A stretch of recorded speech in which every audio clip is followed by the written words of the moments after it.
Assalamualaikum warahmatullahi wabarakatuh. Pada video kali ini, kami akan menyampaikan materi mengenai kesehatan dalam perspektif Islam.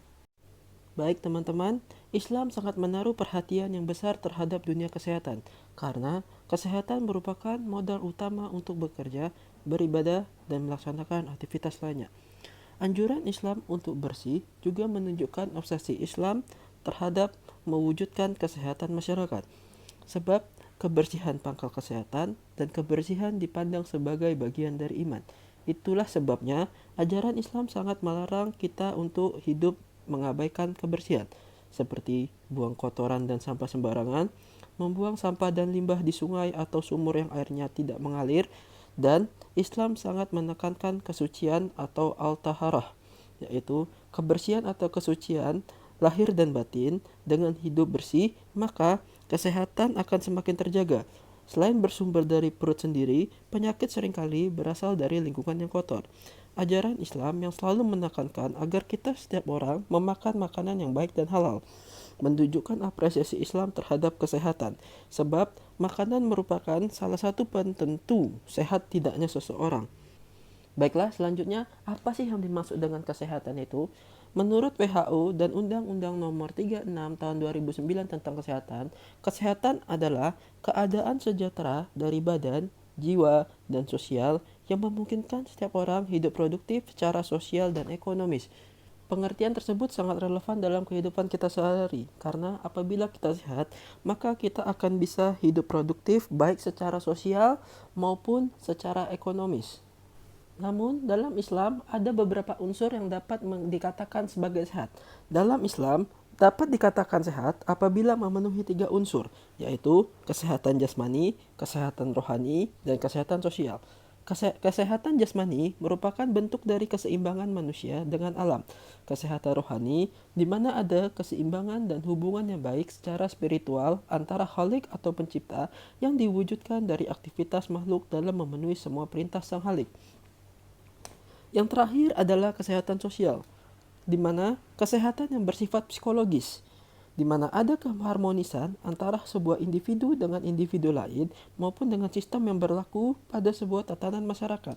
Bila ketiga unsur ini terpenuhi, maka terciptalah sebuah keadaan fisik, mental, maupun spiritual yang produktif dan sempurna untuk menjalankan aktivitas kemakhlukan.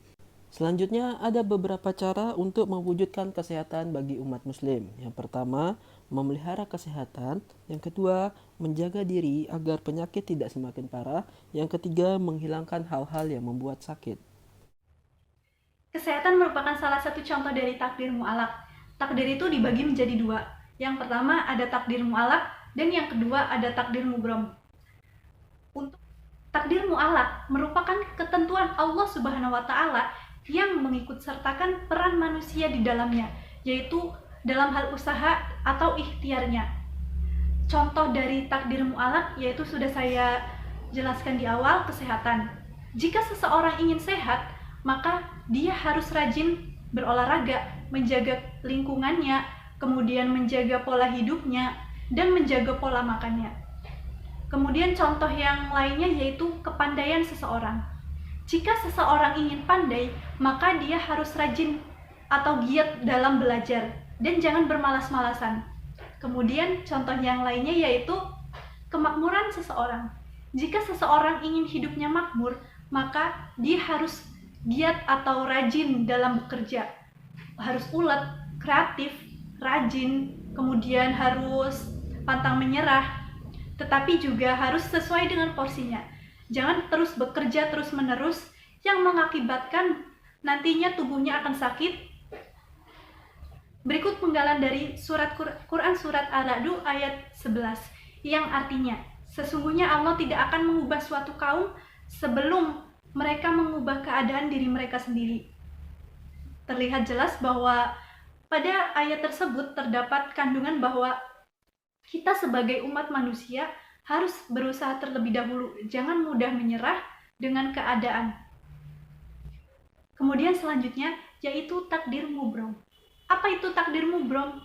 Takdir mubrom merupakan ketentuan Allah Subhanahu wa taala yang mutlak adanya, yang tidak dapat diubah dan manusia tidak memiliki peran di dalamnya.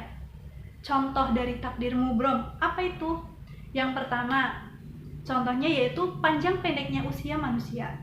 Kemudian ajal manusia, jenis kelamin, kejadian kiamat, dan lain sebagainya yang tidak dapat diubah oleh manusia. Ibadah merupakan salah satu wujud dari seorang hamba untuk mendekatkan diri kepada Sang Penciptanya. Ibadah merupakan hal yang sangat penting bagi manusia. Tanpa adanya ibadah dan mendekatkan diri kepada Allah, maka manusia akan merasa hidupnya hampa, kesepian, kesengsaraan, kesedihan, kesulitan, dan lain sebagainya. Tetapi dengan adanya ibadah, maka manusia akan mendapatkan banyak manfaat dan kebaikan. Salah satunya yaitu akan dilimpahkan rezekinya, akan diberikan kesehatan, juga ketenangan hidup. Dengan adanya ibadah, juga dapat dihapuskan segala dosa-dosanya.